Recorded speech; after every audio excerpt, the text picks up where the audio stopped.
আসসালামু আলাইকুম ওয়া রাহমাতুল্লাহি ওয়া বারাকাতুহু। আলহামদুলিল্লাহি রাব্বিল আলামিন, নাহমাদুহু ওয়া নুসাল্লি আলা রাসূলিহিল কারীম নবিয়িনা মুহাম্মাদিন ওয়া আলা আলিহি ওয়া আসহাবিহি আজমাইন ওয়া মান তাবিআহুম বিইহসানিন ইলা ইয়াউমিদ্দিন, আম্মা বা'দ। যাবতীয় প্রশংসা আল্লাহ সুবহানাহু ওয়া তাআলার জন্য, যিনি আমাদের সৃষ্টিকর্তা,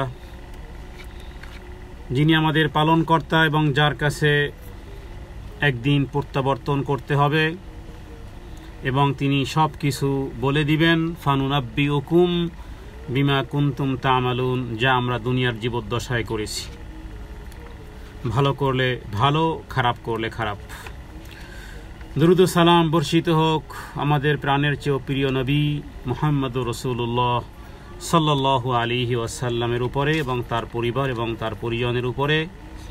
আল্লাহ তাআলা আমাদের সবাইকে ক্ষমা করুক এবং দ্বীনের পথে পরিচালিত হওয়া আল্লাহ তাআলা আমাদের জন্য সহজ করে দিক। তাকওয়া বিষয় আমরা আজকের এই পর্বটি তৃতীয় পর্ব। ইতিপূর্বে তাকওয়ার গুরুত্ব এবং তাকওয়া কেন, এ বিষয়ে আমরা দুটি দর্শে আলোচনা করার সুযোগ আল্লাহ তাআলা আমাদেরকে এনায়েত করেছেন। আজকের এই তৃতীয় দর্শে আমরা এ বিষয়ে আরও কিছু আলোচনা করার ইচ্ছা পোষণ করতেছি। আল্লাহ তাআলা যেন আমাদের জবানে কালিমাতুল হক আল্লাহ তাআলা যেন জারি করেন এবং এই আলোচনার মাধ্যমে আমরা যারা আলোচনা করতেছি, যারা শ্রবণ করতেছি, আল্লাহ তাআলা প্রত্যেকের হৃদয়ে যেন তাকওয়া দান করেন, যেই তাকওয়ার মাধ্যমে আমরা আল্লাহ এবং তার রাসূলের প্রিয় পাত্র হতে পারব। গত দ্বিতীয় পর্বে আমরা কোরআন কারীম থেকে একটি আয়াতের মাধ্যমে আমরা উল্লেখ করেছি, একাধিক আয়াত সমূহের মধ্যে, যে আল্লাহ তাআলা মুত্তাকি যারা আল্লাহকে ভয় করে, আল্লাহ তাআলা এদেরকে বন্ধু হিসেবে গ্রহণ করেছেন। আল্লাহ নিজেই বলেছেন যে আল্লাহু ওয়ালিয়ুল মুত্তাকিন, যে একমাত্র মুত্তাকিরাই হলো আল্লাহ তাআলার বন্ধু। তার মানে এর ব্যতীত অন্য কেউ বন্ধু নয়। আবার অন্য আয়াতে আল্লাহ তাআলা বলেছেন ইন্না আউলিয়াহু ইল্লাল মুত্তাকুন ওয়ালাকিন্না আকসারাহুম লা ইয়ালামুন, যে আল্লাহ তাআলার বন্ধু তো তারাই, কেবলমাত্র মুত্তাকিনগণই। তাহলে এখানে এই ইল্লাল মুত্তাকুন মানেই হলো যে মহান আল্লাহ তাআলার বন্ধু নির্দিষ্টতা আছে এখানে। এই ইল্লা হরফে ইস্তিসনা দ্বারা নির্দিষ্টতা আছে। তার মানে সবাই বন্ধু হতে পারবে না, তবে মুত্তাকিগণ ব্যতীত আর কোনো আল্লাহ তাআলার বন্ধু নেই। তার মানে হলো যে মুত্তাকিগণ ব্যতীত আল্লাহ তাআলার আর বন্ধু নেই। তার মানে মুত্তাকিরাই একমাত্র আল্লাহ তাআলার বন্ধু। আর এ সমস্ত মুত্তাকি যখন হবে, তখন আল্লাহ তাআলা তাদের জন্য কোরআনুল কারীমে সার্টিফিকেট দিয়েছেন যে যারা এরকমের হবে, লা খাউফুন আলাইহিম ওয়ালা হুম ইয়াহজানুন আল্লাযীনা আমানু ওয়া কানু ইয়াত্তাকুন লাহুমুল বুশরা ফিল হায়াতিদ দুনিয়া ওয়া ফিল আখিরা লা তাবদীলা লিকালিমাতিল্লাহি যালিকা হুয়াল ফাওজুল আযীম। মনে রাখো, আল্লাহ তাআলার বন্ধুদের না কোনো আশঙ্কা আছে, আর না তারা কিয়ামতের দিন বিষণ্ণ হবে। আর তারা তো হলো ওই সমস্ত লোক যারা আল্লাহ তাআলার উপরে খালেসভাবে ঈমান এনেছে এবং তাকওয়া অবলম্বন করেছে। তাদের জন্য সুসংবাদ এই পার্থিব জীবনেও এবং পরকালেও। আর লা তাবদীলা লিকালিমাতিল্লাহ, কথাগুলো আল্লাহ তাআলার কখনোই পরিবর্তন হবে না। এবং যালিকা হুয়াল ফাওজুল আযীম, আর এটাই হলো মানুষের জীবনের জন্য সবচেয়ে বড় সফলতা বা বিরাট সফলতা। আল্লাহ তাআলা যেন আমাদেরকে এই ক্যাটাগরির, যে লা খাউফুন আলাইহিম ওয়ালা হুম ইয়াহজানুন, তার মানে প্রথম হলো যে কোনো আশঙ্কা নেই এবং তারা কখনো বিষণ্ণও হবে না। তাহলে বোঝা যায় পার্থিব জীবনেও আছে সুসংবাদ আর পরকালেরও সুসংবাদ। আর সর্বশেষ বিরাট সাফল্য মানেই হলো আল্লাহ তাআলার সন্তুষ্টির জায়গাতে আল্লাহ তাআলা সেখানে প্রবেশের মাধ্যমে, তার মানে জান্নাতে প্রবেশের মাধ্যমে আল্লাহ তাআলা সেই সাফল্যতা, সেই বিরাট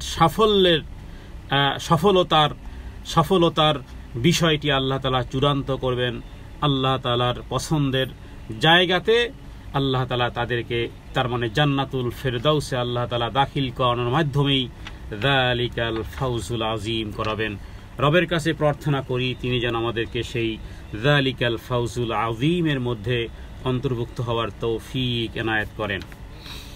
তাকওয়া বিষয়ে আরেকটি আয়াতের মাধ্যমে আমরা বলবো এবং একাধিক হাদিস সমূহের মাধ্যমে যে তাকওয়ার বরকত সমূহের মধ্যে এটা একটা বরকত যে যারা তাকওয়া অবলম্বন করবে, যারা মুত্তাকি হবে, তারা স্পেশালি রাসূলুল্লাহ সাল্লাল্লাহু আলাইহি ওয়াসাল্লামের বন্ধু হতে পারবে। বন্ধু, নবীজির সাথে বন্ধু হওয়ার জন্য যেই শর্ত আর শারায়েত, সে অপশন বন্ধ হয়নি। নবী হতে পারবে না কেউ, নবীর দরজা চিরতরে বন্ধ হয়ে গেছে, কিন্তু নবীর সাথে বন্ধুত্ব হওয়ার দরজা এখনো বন্ধ হয়নি, কিয়ামত পর্যন্ত বাকি থাকবে।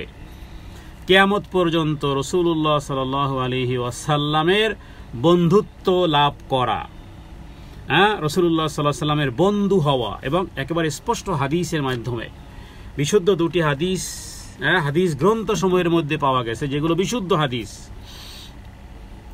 এর মধ্যে আবু দাউদের মধ্যে একটি হাদিস রয়েছে যে আব্দুল্লাহ বিন ওমর রাদিয়াল্লাহু তাআলা আনহু থেকে এই হাদিসটি বর্ণনা করা হয়েছে।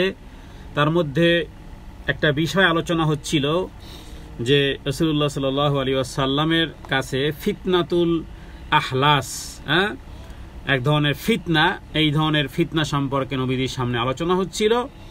এরপরে এক সাহাবী বলল যে হে আল্লাহর রাসূল, এই ফিতনাতুল আহলাস এটা কি আসলে? তখন নবীজি বলেছিলেন যে সেটি এমন একটা ফিতনা আমার উম্মতের মধ্যে আসবে যে পরস্পরের মধ্যে ঘৃণা এবং শত্রুতার কারণে একে অপর থেকে দূরে পলায়ন করবে, এবং ব্যক্তির সম্পদ ছিনে নেওয়া হবে, ব্যক্তির সম্পদ ছিনে নিয়ে তাকে শূন্য করে দেওয়া হবে। এটাকে রাসূলুল্লাহ সাল্লাল্লাহু আলাইহি ওয়াসাল্লাম এক ধরনের ফিতনা উল্লেখ করেছেন। কোরআন এবং সুন্নাহর যে সমস্ত ভয়াবহতা বা যে সমস্ত ফিতনা বিষয়ক আলোচনা যদি আসে, আমি দেখি যে যখন পড়াশোনা করি তখন দেখা যায় যে আসলে সেই ফিতনাগুলোর বাস্তবতা পৃথিবী অন্যান্য দেশে পরিলক্ষিত না হলেও আমাদের বাংলাদেশে সে বিষয়গুলো পরিলক্ষিত হয়। তো মুসলিম একটি দেশে এটি কেন? এই কারণে যে শরীয়তকে না বুঝার কারণে আমরা শুধু মুসলিম দাবিদার কিন্তু প্র্যাকটিসিং মুসলিম নয় বিধায় শরীয়তের ভায়োলেশনগুলো আমাদের মাধ্যমেই শুরু হয়। এবং এই হাদিসটি ইমাম আবু দাউদ তিনি যেই হাদিসটি এনেছেন, দেখুন, পরস্পরের মধ্যে ঘৃণা এবং শত্রুতার কারণে একে অপরের দূরে পলায়ন করবে এবং পরস্পর এর সম্পদ ছিনে নিয়ে তাকে শূন্য করে দিবে। তো এটাকে রাসূলুল্লাহ সাল্লাল্লাহু আলাইহি ওয়াসাল্লাম এক ধরনের ফিতনা কথা উল্লেখ করেছেন। এরপরে আরেক ধরনের ফিতনা আসবে, এবং সেই ফিতনার কথা রাসূলুল্লাহ সাল্লাল্লাহু আলাইহি ওয়াসাল্লাম এভাবে বলেছেন যে সেই ফিতনার আগুন, মানে সেই ফিতনার শুরুয়াত আমার পরিবারের, খুব ভালো করে খেয়াল করুন, নবীজি কি বলেছেন যে এর পরবর্তী যেই ফিতনা সেটি আমার পরিবারের এক ব্যক্তির দুই পায়ের নিচ থেকে শুরু হবে।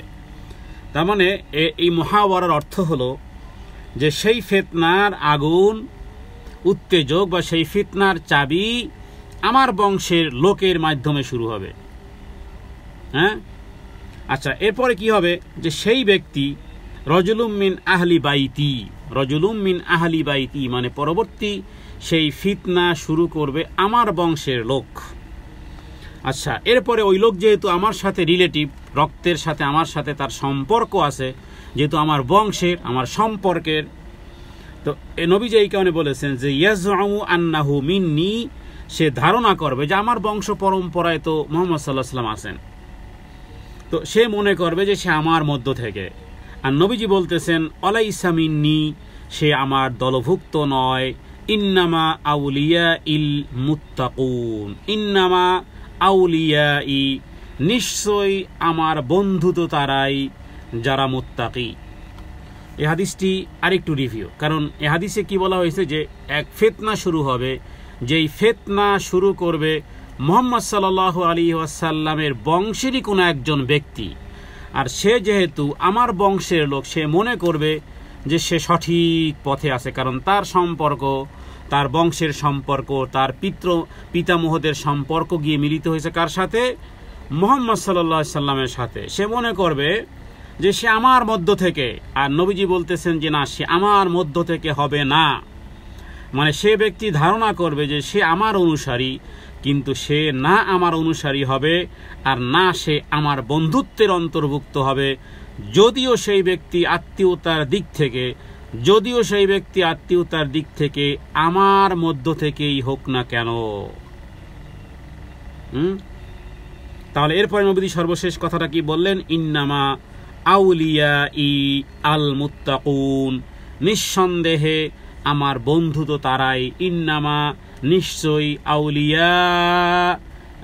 ইন্নামা আউলিয়াই, আমার বন্ধু তো তারা, আল মুত্তাকুন, মুত্তাকিগণ। ইমাম আবু দাউদ এই হাদিসটি এনেছেন 4236, 11/207 এবং 208, এবং শাইখ আলবানী এই হাদিসটিকে সহি বলেছেন। এর জন্য দেখা যেতে পারে সেই সুনানে আবু দাউদ 3য় খণ্ডের 798 এবং সিলসিলাতুল আহাদিস সাহিহার 2য় খণ্ডের 702 নম্বর পৃষ্ঠা এবং 703 নম্বর পৃষ্ঠা।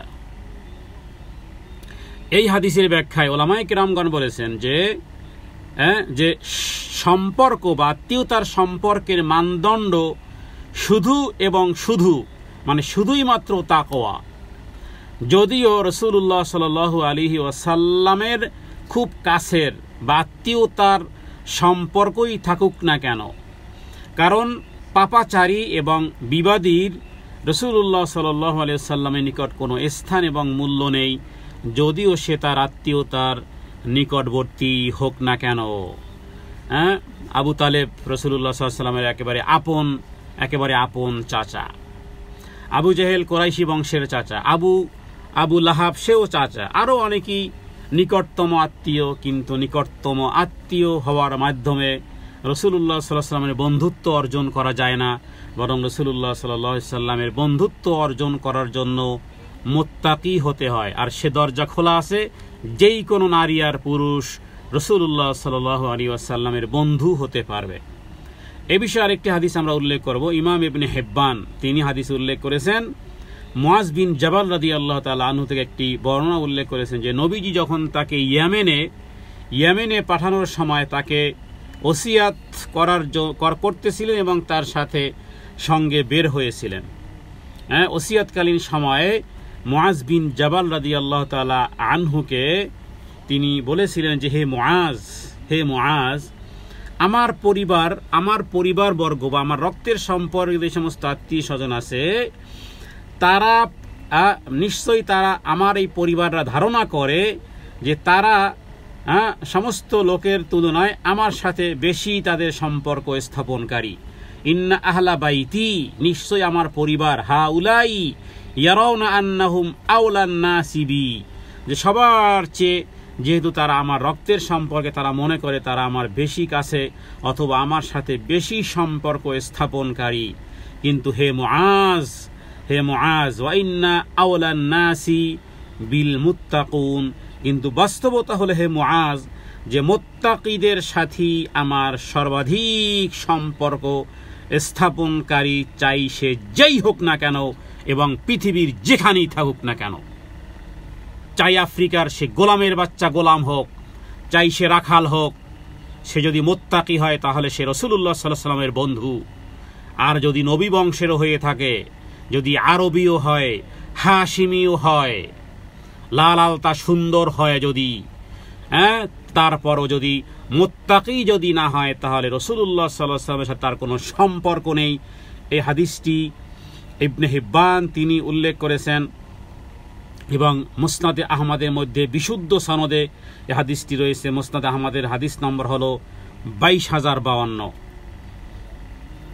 তাহলে এই দুটি হাদিস যেটি উল্লেখ করা হলো, তার মানে রাসূলুল্লাহ সাল্লাল্লাহু আলাইহি ওয়াসাল্লাম আমার বংশের লোক, আমি সেই বংশের লোক, এটা চলবে না। বরং হোক না সে যেই কোনো জায়গার, পৃথিবীর যেখানেই হোক না কেন, সে যদি মুত্তাকি হয় তাহলে সে রাসূলুল্লাহ সাল্লাল্লাহু আলাইহি ওয়াসাল্লামের বন্ধুত্ব অর্জন করতে পারবে। সে এবং ইবনে হিব্বান তিনি এই হাদিসের উপরে শিরোনাম লিখেছেন, শিরোনাম, যে এই কথা প্রমাণ করে হাদিসের বর্ণনা অনুযায়ী যে মুত্তাকিরাই হলো মুহাম্মদুর রাসূলুল্লাহ সাল্লাল্লাহু আলাইহি ওয়াসাল্লামের বন্ধু, তার আত্মীয়রা বন্ধু নয়, যদি সে আত্মীয় পাপী হয়। যদি সে মুহাম্মদ সাল্লাল্লাহু আলাইহি ওয়াসাল্লামের বন্ধু কারা? তাহলে মুহাম্মদ সাল্লাল্লাহু আলাইহি ওয়াসাল্লামের বন্ধু আপনিও হতে পারবেন, আমিও হতে পারবো, যদি আমরা মুত্তাকি হই। এবং এই হাদিসের ভিত্তিতেই আল আহসান ফি তারতিবি সহিহ ইবনে হিব্বান তিনি এই হাদিসের উপরে তিনি অধ্যায় লিখেছেন যে মুত্তাকিরাই হবে মুহাম্মদ সাল্লাল্লাহু আলাইহি ওয়াসাল্লামের বন্ধু। আর যদি আত্মীয় হয় কিন্তু যদি মুত্তাকি না হয় তাহলে সে কখনোই মুহাম্মদ সাল্লাল্লাহু আলাইহি ওয়াসাল্লামের বন্ধু হবে না। কোরআনুল কারীমে আল্লাহ তাআলা বহু জায়গাতে বলেছেন, আল আখিল্লা ইয়াউমা ইযিন বা'দুহুম লিবা'দিন আদুউন ইল্লাল মুত্তাকিন। দ্বীনের সম্পর্ক, দ্বীনের মহব্বত, দ্বীনের কারণে রক্তের সম্পর্কের প্রয়োজন হয় না। সে যদি মুসলিম হয়, সে যদি দ্বীন প্র্যাকটিসকারী হয়, সে যদি রবকে ভয়কারী হয়, তাহলে সে আমার কলিজার টুকরো হতে পারে। কারণ আল্লাহ তাআলা এই সম্পর্ক কোরআনুল কারীমের পাতায় পাতায় লিখেছেন, যে ফাইন তাবু ওয়া আকামুস সালাত ওয়া আতাউজ যাকাত ফাইখওয়ানুকুম ফিদ্দীন, সে তোমার দ্বীনী ভাই। ফাইখওয়ানুকুম, তোমাদের ভ্রাতৃত্বের বন্ধনে আবদ্ধ হবে যদি তারা তওবা করে, সালাত আদায় করে, যাকাত আদায় করে। সালাত এবং যাকাত আদায় যদি করে তাহলে সে তোমাদের ভ্রাতৃত্বের বন্ধনের ভাই হয়ে যাবে। কোরআনুল কারীমের সূরা তাওবার মধ্যে আল্লাহ উল্লেখ করেছেন। আর যদি না হয় তাহলে সে আপন ভাইও হতে পারে, কিন্তু তবুও সে তার সাথে আমার কোনো সম্পর্ক থাকবে না। এরপরে আরেকটি আয়াত সম্পর্কে আমরা বলবো যে মুত্তাকি হওয়ার মানে বহু মূল্যর বরকত সমূহের মধ্যে এটাও একটা বরকত, যে মুত্তাকি হওয়ার মাধ্যমে আল্লাহকে ভয় করা প্রতিটি বিষয়ে, প্রতিটি পদক্ষেপে, প্রতিটি সেকেন্ডে, প্রতিটি মিনিটে, প্রতিটি ঘন্টায়, তার প্রতিটি কাজ, প্রতিটি নিঃশ্বাস, প্রতিটি কদম বা কদম, প্রতিটি পদক্ষেপ, প্রতিটি দেখা, প্রতিটি শ্রবণ করা, সর্বক্ষেত্রে সে কেয়ারফুল হবে যে আমার রব সন্তুষ্ট কিনা, আমার রবের অসন্তুষ্টি হয় কিনা। একটি চোরা দৃষ্টিও তার দৃষ্টিভ্রম হবে না। এটা হলো মুত্তাকিদের পরিচয়। চুরি চামারি করে ঠিক আছে একটু দেখে নেই না।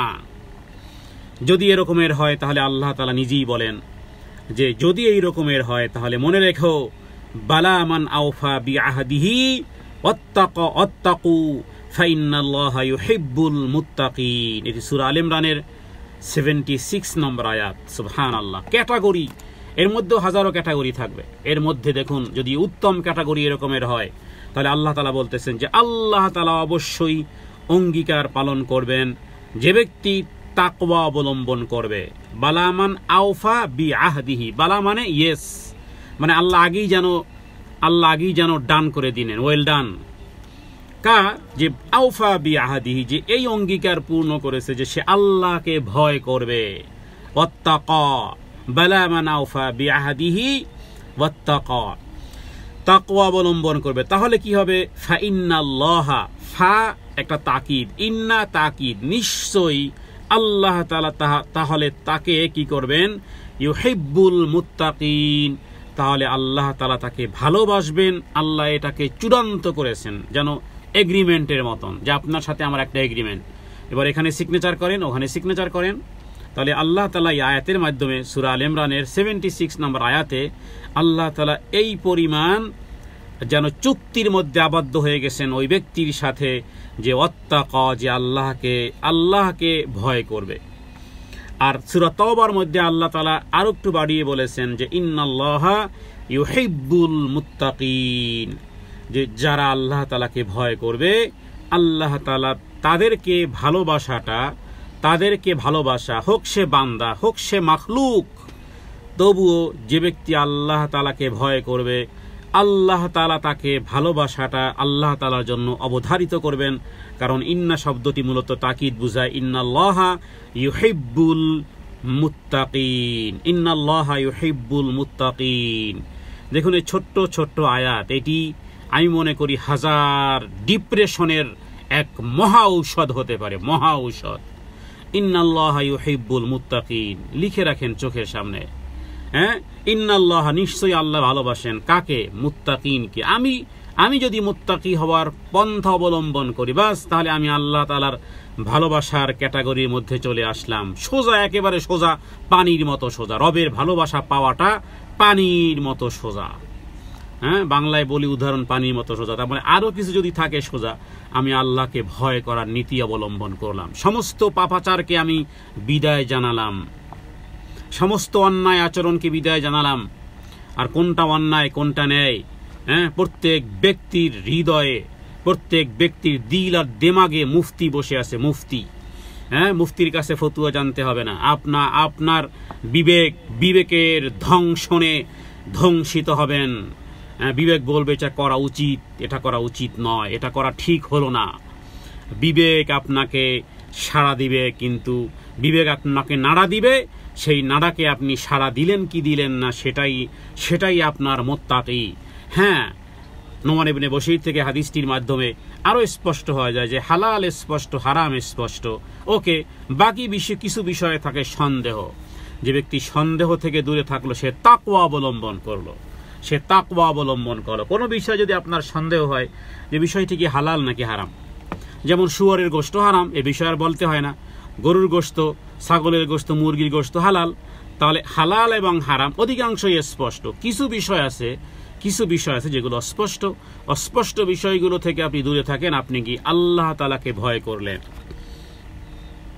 এরপর আরেকটি হাদিস আমরা উল্লেখ করব। ইমাম মুসলিমে হাদিসটি এনেছেন হযরতে সাদ রাদিয়াল্লাহু তাআলা আনহু। তিনি বলেন, আমি নবীজিকে বলতে শুনেছি, সামিআতু, মানে আমি শুনেছি একেবারে আমার নিজের কানে, যে রাসূলুল্লাহ সাল্লাল্লাহু আলাইহি ওয়াসাল্লাম বলেছেন, ইন্নাল্লাহা ইউহিব্বুল আবদাত তাকিয়াল গানিয়াল খাফিয়া। সহিহ মুসলিম কিতাবুজ যুহদ অধ্যায়ে, যে নিশ্চয়ই আল্লাহ তাআলা এমন বান্দাকে ভালোবাসেন যে মুত্তাকি, হ্যাঁ, এবং মনের দিক থেকে ধনী, এবং লোক দৃষ্টির আড়ালে ইবাদতকারী। তাহলে তিনটি, এক হলো যে মুত্তাকি, আল্লাহ তাআলাকে ভয় করে। দ্বিতীয় হলো মনের দিক থেকে সে ধনী, সে যাই যেমন আছে, বাস রবের প্রতি সে সন্তুষ্ট। তার মানে আল গিনান নফস, নিঃশ্বাস ছাড়ে না। বড় একটা গাড়ি দেখে, বড় একটা বাড়ি দেখে, হ্যাঁ, সে নিঃশ্বাস ছাড়ে না। মনে করে আমার পায়ে এই যেই কম দামের স্যান্ডেল আছে, বাস আলহামদুলিল্লাহ। আমার হাতে 10 টাকার ঘড়ি আছে, বাস আলহামদুলিল্লাহ। অন্যের দামি জিনিসের দিকে নজর দেয় না। তার মানে সে মনের দিক থেকে সে ধনী। এটা হলো দ্বিতীয় কোয়ালিটি। আর তৃতীয় হলো লোক দৃষ্টির আড়ালে ইবাদতকারী। এটি সহিহ মুসলিমের হাদিস নম্বর 2965, 4/2277। তাহলে ইমাম মুসলিম হাদিস টেনেছেন যে সাদ রাদিয়াল্লাহু তাআলা আনহু, তিনি নবীজির মুখ থেকে নিজে শুনেছেন যে আল্লাহ তাআলা তার বান্দাসমূহের মধ্যে এমন বান্দাদেরকে ভালোবাসেন যারা আল্লাহকে ভয় করে, যারা যতটুকু পেয়েছে ততটুকুর উপরে তারা শুকরিয়া আদায়কারী, এবং তারা সন্তুষ্ট, মানে হৃদয়ে তারা সন্তুষ্ট আছে। আর এরপরে লোক দৃষ্টির আড়ালে তারা ইবাদতকারী। দেখতেছেন চুপচাপ বসে আছে, কথা বলতেছে না। আপনার কাছে মনে হচ্ছে যে মনে হয় কিছু ভাবতেছে, কিন্তু আসলে সে ভিতরে ভিতরে আল্লাহর জিকির, আজকার, তাসবিহ, তাহলিল সে তার হৃদয়ে চলতেছে, তার ঠোঁট লড়তেছে না। হ্যাঁ, চুপচাপ বসে আছে, কিন্তু তার হৃদয়ে বসে নেই, সে আল্লাহর ইবাদত করতেছে, সে আল্লাহর জিকির আজকার করতেছে। লোক দৃষ্টির আড়ালে ইবাদতকারী, আল্লাহ তাআলা এদেরকে ভালোবাসেন। আল্লাহ তাআলা যেন আমাদেরকে এই কোয়ালিটিগুলো দান করেন। যে কোয়ালিটিগুলো রাসূলুল্লাহ সাল্লাল্লাহু আলাইহি ওয়াসাল্লাম বলে গেছেন, সেগুলো জানলাম, সেগুলো শুনলাম, সেগুলো মানার তৌফিক আল্লাহ তাআলা যেন দান করেন। এরপরে মহান আল্লাহ সুবহানাহু ওয়া তাআলার প্রিয় পাত্র লাভ হওয়া এবং তার উপকারিতা, যে একটি হাদিসের মধ্যে এটি বলা যায় যে হাদিসে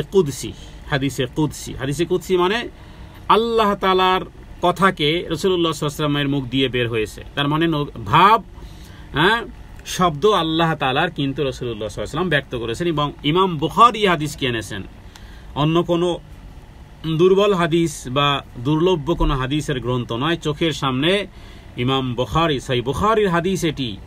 হাদিস বর্ণনা করেছেন হযরতে আবু হুরায়রা রাদিয়াল্লাহু তাআলা আনহু। দেখুন তিনি কি বলেছেন, যে আল্লাহ তাআলা বলেন, ইন্নাল্লাহ তাআলা ইয়াকুল, কারণ হাদিসে কুদসি শুরু হবে এইভাবে যে ক্বাল আল্লাহু তাআলা, মানে আল্লাহ তাআলা বলেন, ইন্নাল্লাহ তাআলা, নিশ্চয়ই আল্লাহ তাআলা, ইয়াকুল মানে আল্লাহ তাআলা বলেন। কি বলেন আল্লাহ তাআলা? ওমা তাকাররাবা ইলাইয়া আবদি বিশাইইন আহাব্বা ইলাইয়া মিম্মা ইফতারাজতুহু আলাইহি ওমা ইয়াজালু আবদি ইয়াতাকাররাবু ইলান নাওয়াফিলি হাত্তা উহিব্বুহু ফাইদা আহবাবতুহু কুনতু সামআহু আল্লাযী ইয়াসমাউ বিহি অবসরাহু আল্লাযী ইউবসিরু বিহি ওয়া ইয়াদাহু আল্লাতী ইয়াবতিশু বিহা ইলা আখির, আও কামা ক্বালা নবী সাল্লাল্লাহু আলাইহি ওয়াসাল্লাম। তার মানে নিশ্চয়ই আল্লাহ তাআলা বলেন যে আমার বান্দা আমার আরোপিত, আমি যে সমস্ত বিধানগুলো দিয়েছি, ফরজ কিন্তু খুব সংক্ষিপ্ত। ফরজ হলো সালাতের মধ্যে মাত্র 5 ওয়াক্ত সালাত, মাত্র 17 রাকাত সালাত, ব্যাস দিন আর রাতে ফরজ। আচ্ছা, এরপরে রমজান মাসে শুধুমাত্র 1 মাস সিয়াম। এরপরে বাইতুল্লাহর হজ 2 ভাবে হতে পারে। হ্যাঁ, ওলামায়ে কেরামগণ, হজের সময় একটা খরচা হয়, আর ওমরাতে যদি কোনো ব্যক্তির হজের মতন খরচা না করে, তবুও তার ওমরা করতে যেই পরিমাণ খরচা হওয়া উচিত, প্রত্যেক এমন ব্যক্তি যেন হয় যে সবাই তার হজ করতে পারবে না, কারণ হজের জন্য খরচাপাতি বেশি, কিন্তু ওমরা করতে পারে যদি এতটুকু তৌফিক হয়, তাহলে তার জন্য ওমরা করাটাই বলা যেতে পারে যে ওই ফরজের মতন। কারণ যেহেতু তার তৌফিক নেই, 7 লক্ষ টাকা তার নেই যে বাংলাদেশ থেকে সে হজে যাবে, কিন্তু যদি তার কাছে 1 লক্ষ টাকা থাকে এবং যদি 1,10,000 বা 1,20,000 টাকা যদি ওমরা করতে যাওয়া যায়, তাহলে অবশ্যই ওই ব্যক্তির ওই ঘর পর্যন্ত পৌঁছা উচিত। এই কারণ যে মানিস্তাতা ইলাইহি সাবিলা, এটি সূরা বাকারার আয়াত বললাম আমরা। মানিস্তাতা মানে কি? ইস্তাতা মানে কি? প্রচেষ্টা চালানো। আচ্ছা, হজের মৌসুমে যেতে পারলে তো হজ আদায় হয়ে গেল।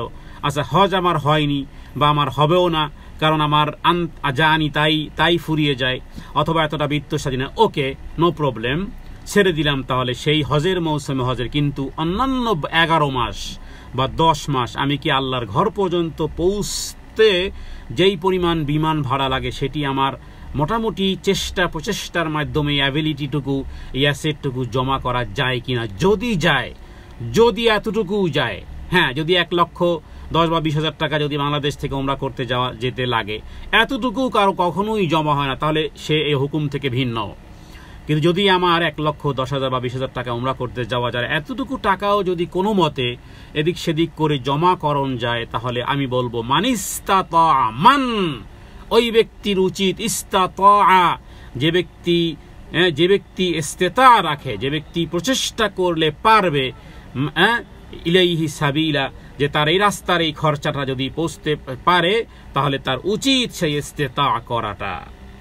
তার মানে যদি কেউ হজ করতে নাও পারে, অন্তত পক্ষে তার উচিত ওই ঘরের কাছে পৌঁছা, যে আদম আলাইহিস সালাম থেকে শুরু করে কিয়ামতের আগ মুহূর্ত পর্যন্ত মুকাররাবিন বান্দা যারা পৃথিবীতে আসছে, যারা 1000 বৎসর পরেও আসবে, আল্লাহ ওখানে নিবেন তাদেরকে। তো উচিত যে কত টাকা, কত মানুষের লক্ষ লক্ষ টাকা খরচা এদিক সেদিকে হয়ে যায়, কত টাকা এদিক সেদিক খরচা হয়ে যায়, কিন্তু কখনো সে মনেও করে না যে আল্লাহর ঘর পর্যন্ত পৌঁছা আমার দরকার মনেও করেনি। 20 টাকার মালিক হয়েও আল্লাহ তাআলা সেখানে পৌঁছার তৌফিকও তাদেরকে দেননি।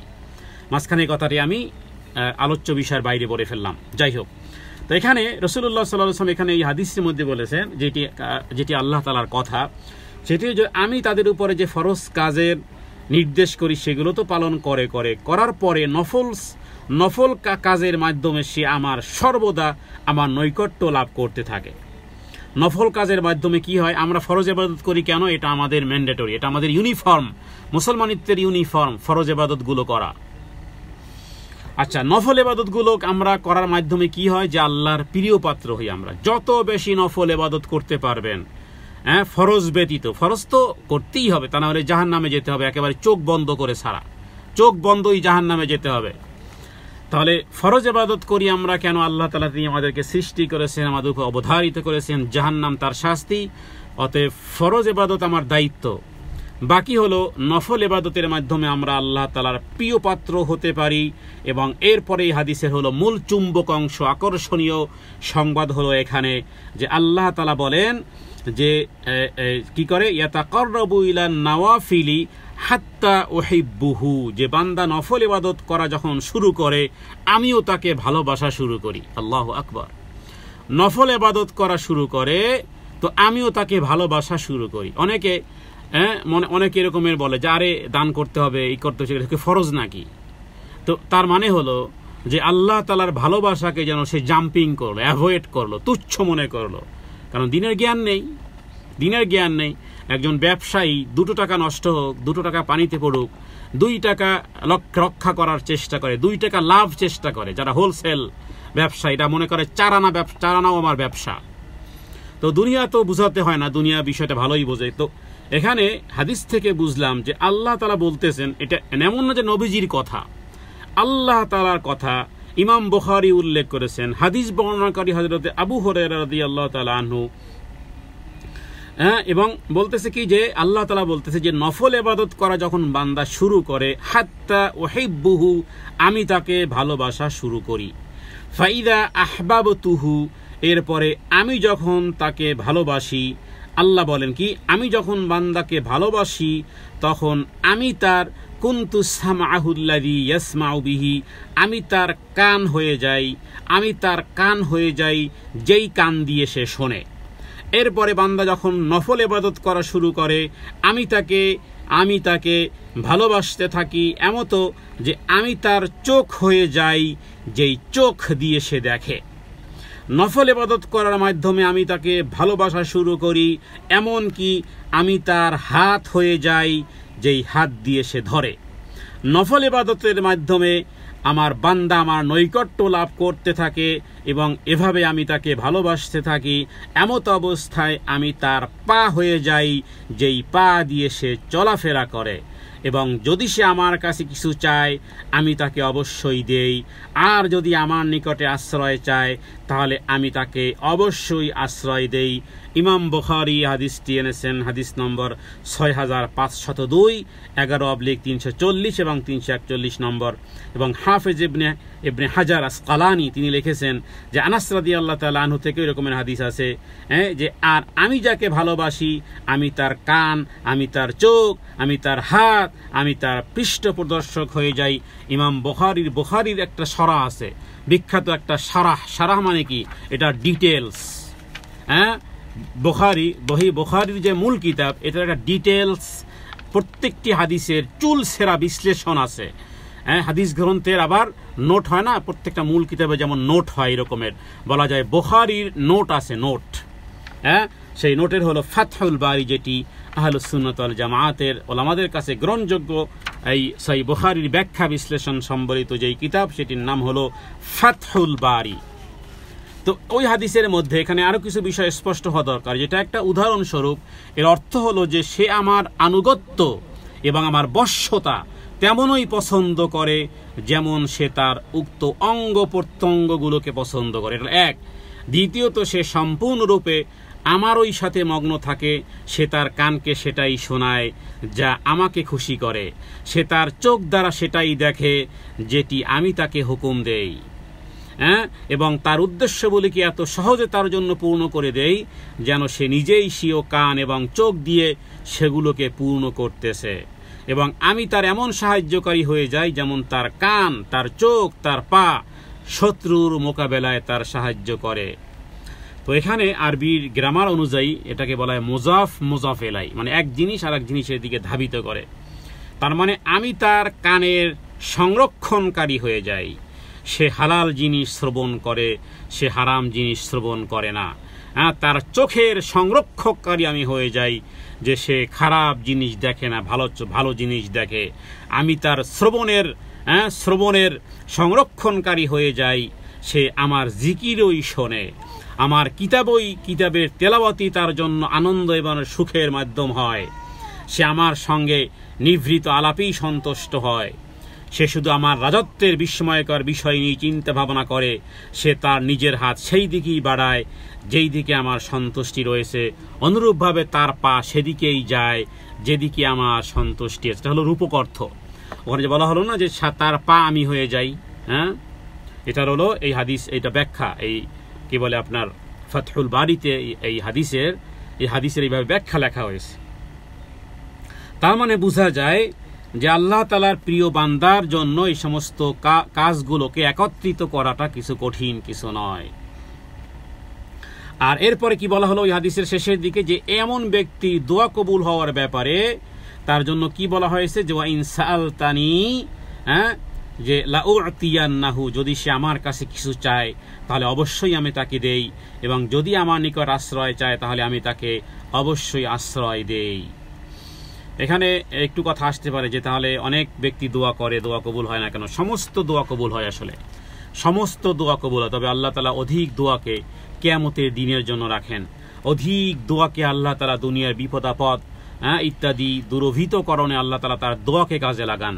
কারণ কদর লা ইয়ারুদ্দুল কদর ইল্লা দুআ, লা ইয়ারুদ্দুল কদর, ভাগ্যকে কোনো জিনিস পরিবর্তন করতে পারে না, তবে পারে সেটি হলো দোয়া। অতএব দোয়া করতে থাকা চাই, দোয়া করতে থাকা চাই। আর এরপরে সে আশ্রয় চায়, আমি তাকে আশ্রয় দেই। আমরা জাহান্নাম থেকে পানাহ চাই, জান্নাত চাই, অবশ্যই আল্লাহ তাআলা আমাদেরকে জাহান্নাম থেকে পানাহ দিবেন এবং জান্নাত আমরা চাই, অবশ্যই আল্লাহ তাআলা এই দোয়াও আমাদের কবুল করবেন ইনশাআল্লাহ ফাতহুল বারির মধ্যে। এবং সে ব্যক্তি আমার কাছে যখন সাহায্য প্রার্থনা করে আমি তার সাহায্য করি। এবং অনুরূপভাবে আরেকটি হাদিস যেটি আরো চমৎকার, মাশাআল্লাহ আরো চমৎকার, যারা আল্লাহ তাআলাকে ভয় করবে এবং আসমান এবং জমিনবাসীদের ভালোবাসা, ইমাম বুখারী এবং ইমাম মুসলিম এই হাদিসটি উভয় বর্ণনা করেছেন। সেটি হলো যে হযরতে আবু হুরায়রা রাদিয়াল্লাহু তাআলা আনহু তিনি বলেছেন যে আল্লাহ তাআলা যখন কোনো বান্দাকে ভালোবাসেন, আল্লাহ তাআলা যখন কোনো বান্দাকে ভালোবাসেন তখন জিবরাইল আমিন, সমস্ত ফেরেশতাদের সর্দার জিবরাইল আমিনকে আল্লাহ তাআলা ডেকে বলেন, ইদা আহাব্বাল্লাহু আবদান নাদা জিবরিল, নাদা জিবরিল, জিবরাইল আমিনকে ডাকা হয়। কে ডাকেন? আল্লাহ তাআলা। এরপরে আল্লাহ তাআলা বলেন, ইন্নাল্লাহা ইউহিব্বু ফুলানান ফাহিব্বুহ, হে জিবরাইল, আমি অমুক বান্দাকে, আল্লাহ তাআলা অমুক বান্দাকে ভালোবাসেন, সুতরাং তোমরাও তাকে ভালোবাসো। মানে আল্লাহ তাআলা যখন কোনো বান্দাকে ভালোবাসেন তখন জিবরাইল আলাইহিস সালামকে ডেকে বলেন, এরপরে নিশ্চয়ই আল্লাহ অমুক বান্দাকে ভালোবাসেন, সুতরাং তোমরাও তাকে ভালোবাসো। এরপরে কি করা হয়? জিবরাইল আলাইহিস সালাম তাকে ভালোবাসেন এবং জিবরাইল আমিনের মাধ্যমে আসমানে ঘোষণা হয়। ওই যে আমরা বেশ কয়েকবার বলেছি যে আসমানে প্রতিটি মুহূর্তে সারা পৃথিবীতে কোথায় কি হবে সেগুলো ফেরেশতাদের কাছে পৌঁছে দেওয়া হয়। এবং এক ফেরেশতা আর এক ফেরেশতা ডানা ঝাপড়াতে থাকে, ভয়ে কাঁপতে থাকে ফেরেশতা কুল, গোটা ফেরেশতা কুল কাঁপতে থাকে। কাঁপার চোটে, যেমন অনেক ঠান্ডায় আমরা কি করি, আমাদের হাত পা কাঁপে। কেন কাঁপে? ঠান্ডার কারণে হাত পা কাঁপে। ফেরেশতারা আল্লাহর ভয়ে কাঁপতে থাকে, আর তার বহিঃপ্রকাশ হলো তাদের ডানাগুলো কাঁপতে থাকে। আর কাঁপা কাঁপা অবস্থায় এক ফেরেশতা আর এক ফেরেশতাকে জিজ্ঞেস করে যে আসমানে আজকের কি ঘোষণা হয়েছে, কি ঘোষণা। তারা আল্লাহ তাআলা ক্ষমতা সম্পর্কে জানে। কুন ফায়াকুন, কোথায় কার অস্তিত্ব হারিয়ে যাবে। জিবরাইল আমিনের ফেরেশতার অস্তিত্বই তো হারিয়ে ফেলবে। মালাকুল মউত, সমস্ত আসমানবাসীর, জমিনবাসী তো কোনো হিসাবের মধ্যেই পড়ে না। তো ফেরেশতারা ভয়ে ডানা দুলতে থাকে, কাঁপতে থাকে, জিজ্ঞেস করে আসমানে কি ফায়সালা হয়েছে, কি আদেশ আজকের, কি নির্দেশ। তো এরপরে জিবরাইল আমিন এই আসমানবাসী ফেরেশতাদের মধ্যে ঘোষণা করেন, আল্লাহ তাআলা অমুক ব্যক্তিকে ভালোবাসেন। ইন্নাল্লাহা ইউহিব্বু ফুলানান ফাহিব্বু, হে ফেরেশতা কুল, হে সমস্ত আসমানের ফেরেশতা, আল্লাহ তাআলা অমুক ব্যক্তিকে ভালোবাসেন, সুতরাং হে ফেরেশতারা এবার তোমরাও তাকে ভালোবাসো। তোমরাও তাকে ভালোবাসো। দুনিয়াকে ভালোবাসলো, কে ফুলের মালা দিল, কে জুতোর মালা দিল, কে অপমান করলো, কে অপদস্থ করলো, কিছুই যায় আসে না। আসমানওয়ালা আসমানবাসী যদি ভালোবাসে, সে ভালোবাসাই চিরস্থায়ী ভালোবাসা। জিবরাইল আমিন ভালোবাসে, এরপরে জিবরাইল আমিনের মাধ্যমে যখন ঘোষণা হয় সমস্ত ফেরেশতারা তা ভালোবাসে। এরপরে অতঃপর সে পৃথিবীতে নেককার ইমানদার লোকদের কাছে জনপ্রিয় হয়। সবার কাছে তো হবে না। শয়তানি লোকদেরকে ভালোবাসে, ইমানদারদেরকে ইমানের কারণে, দ্বীনের কারণে, ইলমের কারণে ভালোবাসবে। এই হাদিসটি সহিহ বুখারীর মধ্যে এসেছে এবং সহিহ মুসলিমের মধ্যে এসেছে। এই হাদিসের এই শব্দগুলো বুখারী থেকে নেওয়া। ইমাম নববী তিনি এই হাদিসের উপরে, মানে প্রতিটি হাদিসের উপরে একটি বই কিতাব লেখার মতন, তো তিনি পরিচ্ছদ উল্লেখ করেছেন যে বাব মানে অধ্যায়, ইদা আহাব্বাল্লাহু আবদান হাব্বাবাহু ইলা ইবাদিহি, যখন মহান আল্লাহ জাল্লা জালালুহু আম্মা নাওয়ালুহু কোনো বান্দাকে ভালোবাসেন, তখন তিনি নেককার বান্দাদের নিকটে প্রিয় করে দেন। আল্লাহ তাআলার সেই ভালোবাসা, নফল ইবাদতের মাধ্যমে আল্লাহ তাআলার সেই ভালোবাসা, জিবরাইল আমিনের ভালোবাসা, এরপরে সমস্ত ফেরেশতাকুলের সেই ভালোবাসা যেন আমাদের জন্য আল্লাহ তাআলা নসিব করেন। হৃদয়ের অন্তরস্থল থেকে পড়ুন আমিন। কারণ সাক্ষাৎ তো হবে, আল-লিকা ইয়াউমুল লিকা, মৃত্যুর পরে ওই ফেরেশতাদের সাক্ষাৎ হবে, যেই ফেরেশতারা আমার রুহুকে আসমানের দিকে নিয়ে যাবে।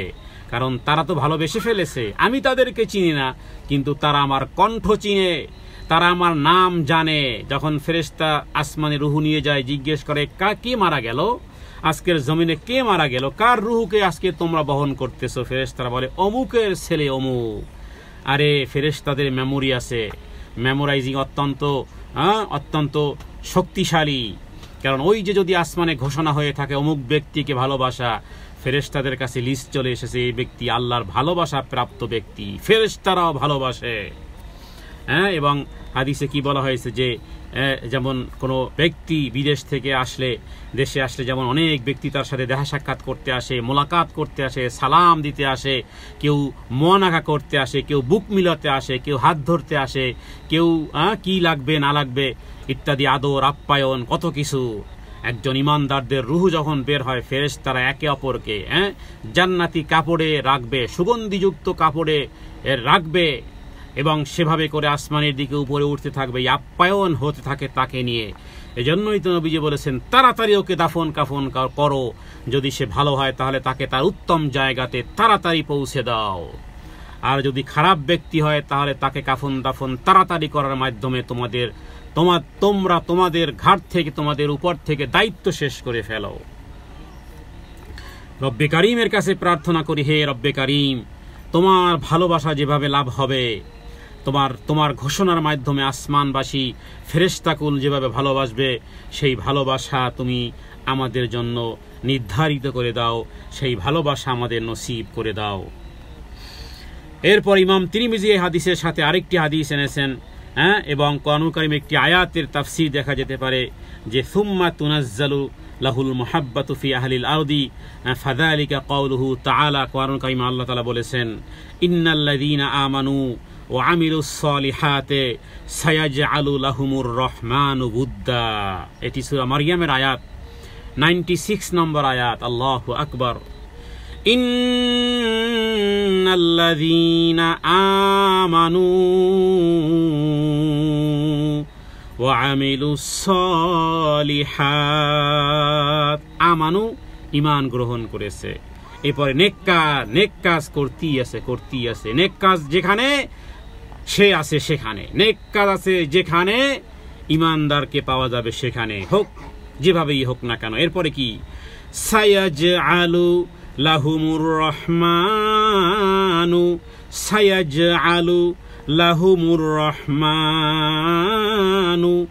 উদ্দা।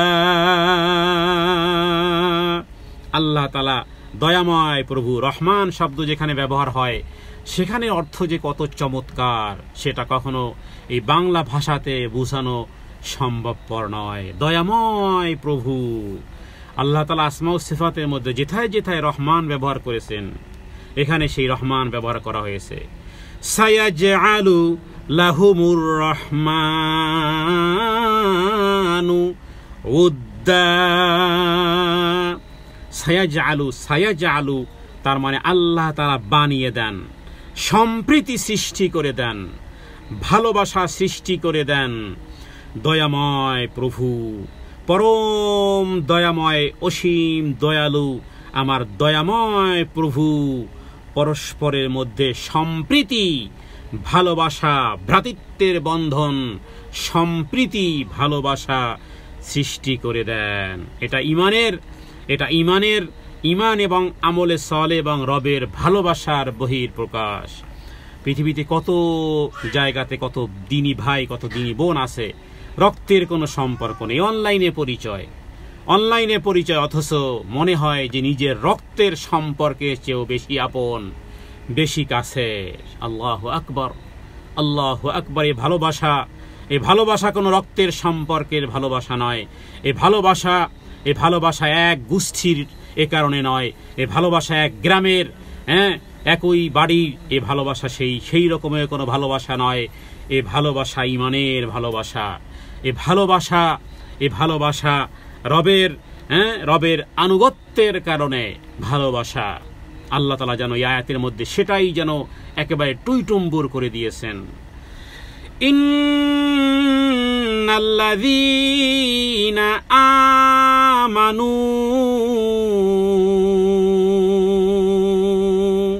ওয়া আমিলুস সালিহাতি সায়াজআলু লাহুমুর রহমানু উদ্দা।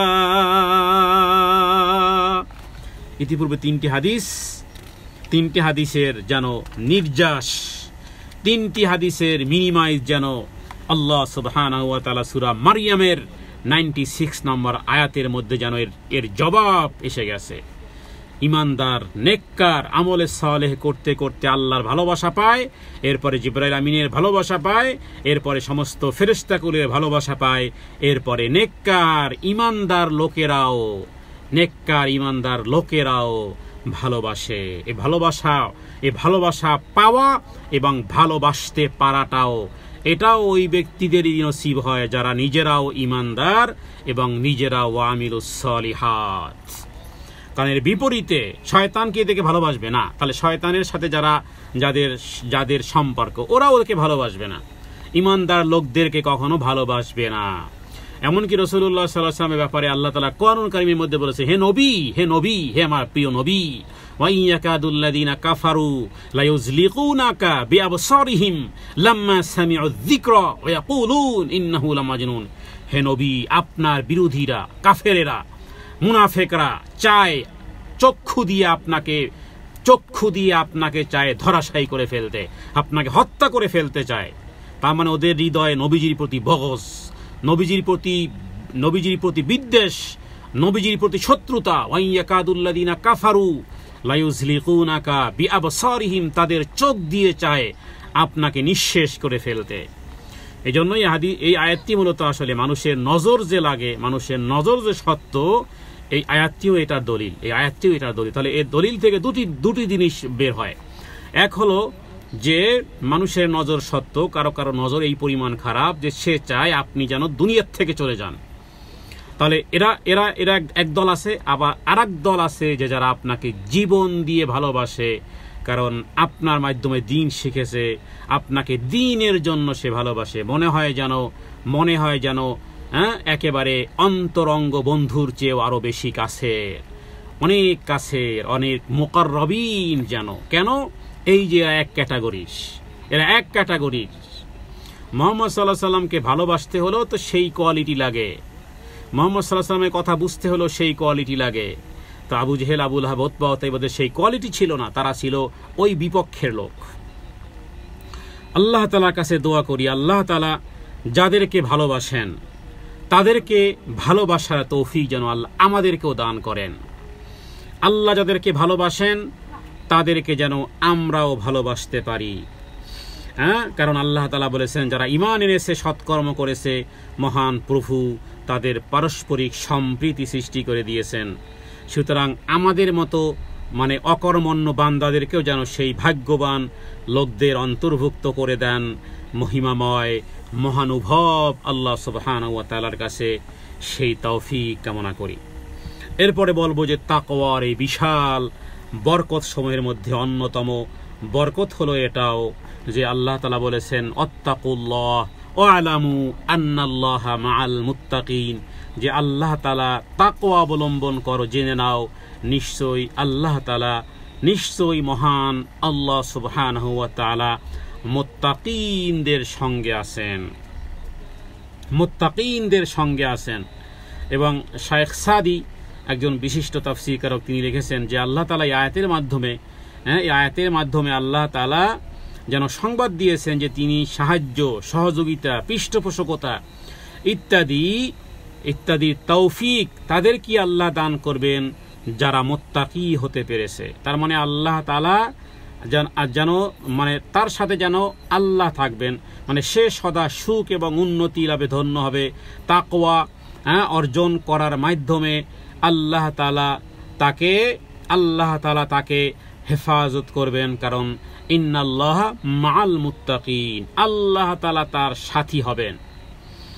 এবং দেখুন কোরআনুল কারীমে আরেকটি আয়াতের মধ্যে মানে আল্লাহ সুবহানাহু ওয়া তাআলা বলেছেন এভাবে যে ইয়া আইয়ুহাল্লাযীনা আমানু কাতিলুল্লাযীনা ইয়ালুনাকুম মিনাল কুফফার ওয়াল ইয়াজিদু ফীকুম গিলযা ওয়া আলামু, খুব ভালো করে জেনে রাখো আন্নাল্লাহা মাআল মুত্তাকিন, হে ঈমানদাররা ওই অবিশ্বাসীদের বিরুদ্ধে যুদ্ধ করো যারা তোমাদের আশেপাশে অবস্থান করে এবং তারা যেন যুদ্ধে তোমাদের মধ্যে কঠোরতা পায়। এখানে এই যুদ্ধ বলতে একেবারে ওই ফিল্ডে কাফেরদের সাথে যুদ্ধ হতে পারে অথবা নফসের প্রবৃত্তির সাথে যুদ্ধ হতে পারে, কারণ নবীজি বলেছেন আল মুজাহিদু মান জাহাদা ফি নাফসিহি ওয়া তাআতিল্লাহ। দেখুন 24 আওয়ার্স রাত আর দিন, হয় আপনি রবের গোলাম না হলে আপনি আপনার ইগোর গোলাম, এর বাইরে আর কোনো অপশন আমার জানা নেই, আমার ছোট্ট জ্ঞানে আমার জানা নেই যে এর বাইরে আর কোনো কিছু আছে। হয় আপনি আপনার নফসের গোলাম না হয় আপনি আপনার রবের গোলাম। আমরা হয় রবের গোলাম না হয় আমরা প্রবৃত্তির গোলাম। যে ব্যক্তি নফসে এবং প্রবৃত্তির সাথে যুদ্ধ করতে পারে নবীজি বলেছেন আল মুজাহিদ ওই ব্যক্তি হলো মুজাহিদ মান জাহাদা ফি নাফসিহি, যে ব্যক্তি তার প্রবৃত্তির সাথে যুদ্ধ করে। আজকে স্বামী স্ত্রীর পারস্পরিক সম্পর্ক, ছেলে এবং মেয়ের সম্পর্ক ইত্যাদি একে অপরের পারস্পরিক সম্পর্কের টানাপোড়ন, তার মানে হলো প্রত্যেকে আপন আপন ইগোর গোলাম হয়ে আছে, প্রত্যেকে আপন আপন ইগোর গোলাম হয়ে আছে, যার কারণে দূরত্ব বেড়েই চলতেছে। কিন্তু রবের গোলাম যদি হবেন, রবের যদি গোলাম হন তাহলে আপনি গোলাম হন তাহলে দেখবেন যে মানুষের সামনে নত হওয়াটা, তার মানে ক্ষমা প্রার্থনা করাটা, নিজে ছোট হওয়া ইত্যাদি বিষয়টি কিছুই আসে না, কিছুই লাগে না। কারণ যখন আপনি জানবেন যে ব্যক্তি আল্লাহর জন্য নম্রতা অবলম্বন করে আল্লাহ তাআলা তার মর্তবা তার মর্যাদাকে বৃদ্ধি করে দেন, তাহলে এবার কেন আপনি সাংঘর্ষিকভাবে তার কাছে যাচ্ছেন? নরম হয়ে যান, সফট হয়ে যান, রবের জন্য সফট হন, রবের জন্য কিপ কোয়াইট হন, রবের জন্য চুপ হয়ে যান, প্রতিদান প্রতিফলের আশায় চুপ হয়ে যান, ঝগড়া বিবাদ এড়ানোর জন্য চুপ হয়ে যান।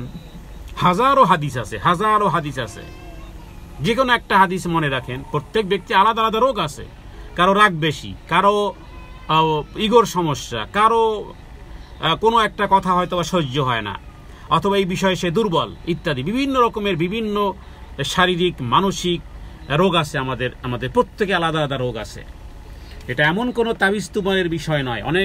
অনেকেই প্রশ্ন করেন যে স্বামী স্ত্রীর সম্পর্কে টানাপোড়েন ইত্যাদি, তো এই ক্ষেত্রে এমন কোনো আমল, এমন কোনো দোয়া, তার চেয়ে বড় বিষয় হলো যে আপনি আসলে রবের সন্তুষ্টি অর্জনের জন্য কতটা নিজে স্যাক্রিফাইস হতে পারবেন, কতটা স্যাক্রিফাইস, সেটার স্যাক্রিফাইসটার লেভেলটা কি পরিমাণ। কারণ রবের সন্তুষ্টির জন্য যতটা স্যাক্রিফাইস করতে পারবেন ততটা মর্তবার মর্যাদা আপনার বাড়বে। কারণ রাসূলুল্লাহ সাল্লাল্লাহু আলাইহি ওয়াসাল্লাম স্পষ্ট করে বলেছেন মান তাওয়াদা লিল্লাহি রাফাআহুল্লাহ। এখানে দুটি জিনিস আছে, এক হলো যে মাইরের ভয়, তালাকের ভয়, হ্যাঁ, অথবা বাবার বাড়ি দুর্বল, এই কারণে স্বামীর মার খাই, পিটানো খাই, হ্যাঁ, যা কিছু খাই, এই কারণে যে আমি যাব কোথায়, যাব কোথায়, আমার তো আর জাগার জায়গা নেই, আমার মা নেই, বাবা নেই, আমার স্বামী যদি আমাকে তালাক দেয় আমি কই যাব। তো এটা এখানে না, এখানে একটা শর্ত আছে, একটা টার্ম অ্যান্ড কন্ডিশন আছে। ওখানে হাদিসের মধ্যেই, ছোট্ট হাদিসের মধ্যে কিন্তু আছে লিল্লাহ, মান তাওয়াদা লিল্লাহ।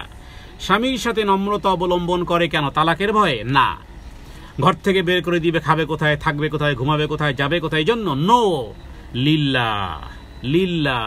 হ্যাঁ, জীবন যার জন্য, সালাতি অনুসুকি অমাহিয়া মামাতি, জীবন আর মরণ তো তার কাছে বিক্রি করে ফেলেছি। তাহলে আর মাঝখানে শয়তান কেন এসে ভুলায় যে যাব কোথায়? না, যাওয়ার জায়গা আছে কিনা সেটা না, বরং লিল্লাহ, মান তাওয়াদা লিল্লাহি রফাআহুল্লাহ, রবের সন্তুষ্টির জন্য যদি নম্রতা অবলম্বন করা হয় রব্বুল আলামিন তাহলে আপনাকে উপরে উঠাবেন, রফাআহুল্লাহ, জীবদ্দশায় উঠাবেন। যেই স্বামীর হাতে আপনি বঞ্চিত, লাঞ্ছিত, অপমানিত, অপদস্থ হতে পারি, তার হাতি, তার জীবদ্দশায়, আপনার জীবদ্দশায় সেই স্বামীটাই দেখবেন যে তার সেই আপনার প্রতি মাইল হয়ে আছে, সেই যেন মানে কি বলে, যেটা বিপরীতমুখী হয়ে গেছে। কারণ আল্লাহ তাআলা উঠাবেন, আল্লাহ তাআলা উঠান, আল্লাহ তাআলা এক অবস্থায় রাখেন না, পরিবর্তন করেন। আবহাওয়া যেমন পরিবর্তন হয়, মানুষের মন পরিবর্তন হয়, সিচুয়েশন পরিবর্তন হয়, শুধু একটু সময়ের সাথে একটু সবর অবলম্বন করা। ওয়ালামান সাবারা ওয়া গাফারা ইন্না যালিকা লামিন আজমিল উমুর। এটা বহুত বড় ধরনের একটা শিক্ষা, বহুত বড় ধরনের এক কোর্স। ওয়ালামান সাবারা ওয়া গাফারা, সাবারা ওয়া গাফারা, সাবারা ধৈর্য ধারণ, গাফারা একটু ক্ষমা, একটু ক্ষমা করা, কোয়াইট থাকো, একটু সবর করো। লিমান আজমিল উমুর, কোরআনুল কারীমে তো একেবারে কোট সহ দেয়া আছে, কিন্তু আমরা হয়তো বুঝি না, অথবা বুঝলেও মানি না। আল্লাহ তাআলা যেন আমাদের জন্য সহজ করে দেন। এখানে যে বিষয়টি উল্লেখ করতে চেয়েছিলাম যে সেটি হলো যে ব্যক্তি নিজের এই নফসের সাথে যে ব্যক্তি এইভাবে করে তাহলে জেনে রাখো যে আল্লাহ তাআলা মুত্তাকিনদের সাথে আছেন, মানে নফসের সাথে যুদ্ধ। হাফিজ ইবনে কাসির তিনি তার তাফসিরের মধ্যে এই বিষয়ের উপরে বহুত বড় কিতাব লিখেছেন যে কল্যাণের 3 যুগ মানুষ সততা এবং আল্লাহর আনুগত্যের দিক থেকে উচ্চ স্তরে ছিল। তখন তারা নিজ শত্রুর উপরও জয়ী হতো, অসংখ্য বিজয় হয়েছিল তাদের, শত্রুরা পরাজিত এবং ক্ষতিগ্রস্ত হয়েছিল। শত্রু বলতে ওই কাফের শত্রু না, বরং আপনার স্বামী হয় আপনার হবে বন্ধু, না হয় শত্রু। কথার কথা, একজন স্বামীর জন্য কাছের মানুষ, বন্ধু কখনো বন্ধুত্ব রূপ পরিবর্তন হয়ে যেতে পারে, শত্রুতায় পরিণত হয়ে যেতে পারে। তো শত্রু থাকবে না। আর রিয়েল শত্রু বন্ধু হয়ে যায় যদি সাবারা আর ওয়াগাফারা গ্রহণ করা যায়, আর সেখানে একই সংসারে বসবাস। তো যদি কেউ এই রকমের আচরণ করে তাকেও বন্ধুত্ব বানা যায়। কিভাবে?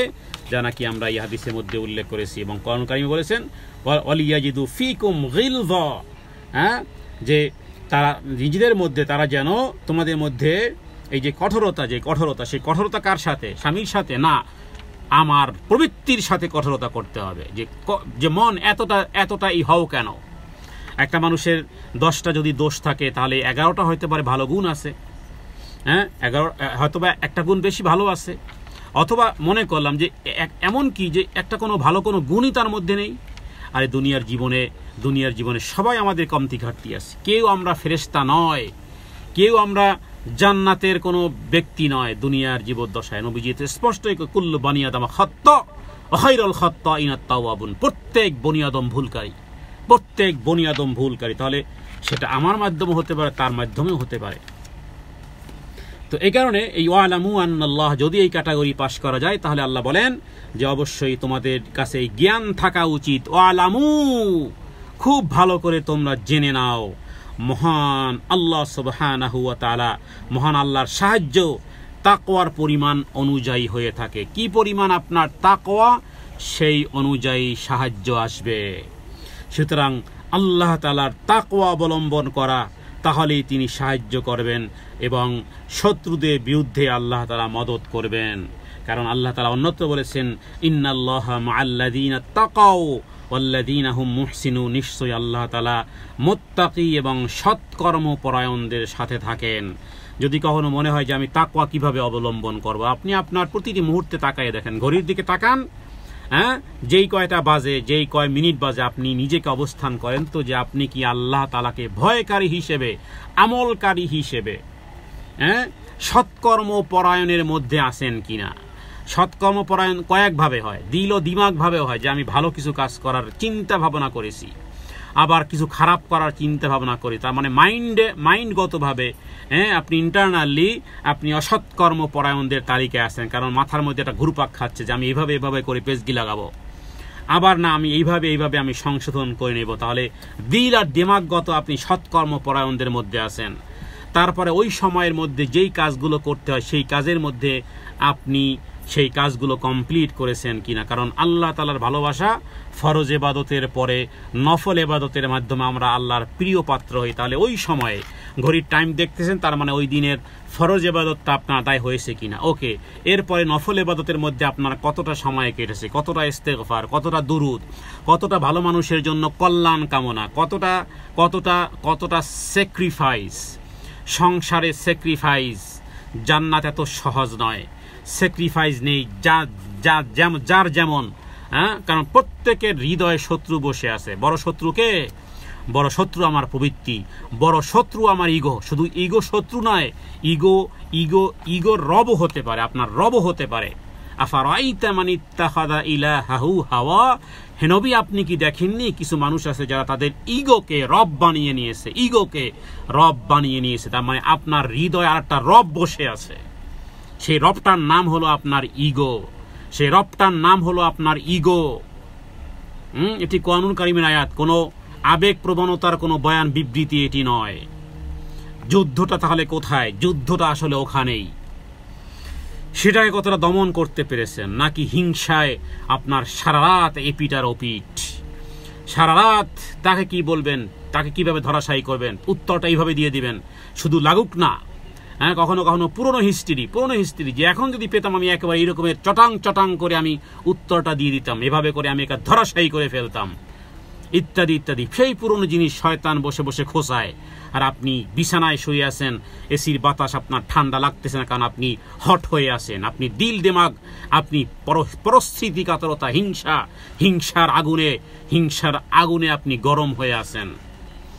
এগুলো হলো মিনাল জিন্নাতি ওয়ান নাস আল্লাযী ইউওয়াসওয়িসু ফি সুদুরিন নাস। 24 আওয়ার্স আপনাকে সতর্ক থাকতে হবে ওই শত্রু সম্পর্কে যেই বিষয়ে আমরা কথা বলেছি। আল্লাহ তাআলা যেন আমাদের সেই শত্রুকে চিহ্নিত করা এবং রবের জন্য নম্রতা অবলম্বন করা এবং জীবনে স্যাক্রিফাইস, জীবনে ওয়ালামান সাবারা আর ওয়াগাফারার বলয়ে যেন আমার 24 ঘন্টা যেন সেই মোড়কের মধ্যেই থাকে 32 নামক তালা, 32 দাঁত আর 32 তালা দিয়ে যেন জিহ্বাটাকে ধরে রাখতে পারি। রবের জন্য যেন মানতাওয়াদা আলিল্লাহ রাফাআহুল্লাহ, আল্লাহর জন্য যে নম্রতা অবলম্বন করবে আল্লাহ তাআলা তার মর্যাদা বৃদ্ধি করবেন। যা শুনলাম, যা বললাম, আল্লাহ তাআলা যেন শ্রবণকারীকে এবং বক্তাকে, যারা এই বক্তব্য শুনবে, আল্লাহ প্রত্যেক ব্যক্তিকে যেন এর উপরে আমল করার তৌফিক এনায়েত করেন। রবের কাছে এই তৌফিক কামনা করে আজকের তাকওয়া বিষয়ে 3য় পর্ব আমরা শেষ করতেছি। হাযা মিন্নি ওয়াল ইলমু ইনদাল্লাহ, আল্লাহু আ'লামু বিস-সাওয়াব, ওয়া সাল্লাল্লাহু আলা সাইয়্যিদিনা মুহাম্মাদিন নবিয়্যিল উম্মি ওয়া আলিহি ওয়া সাল্লাম। আসসালামু আলাইকুম ওয়া রাহমাতুল্লাহি ওয়া বারাকাতুহু।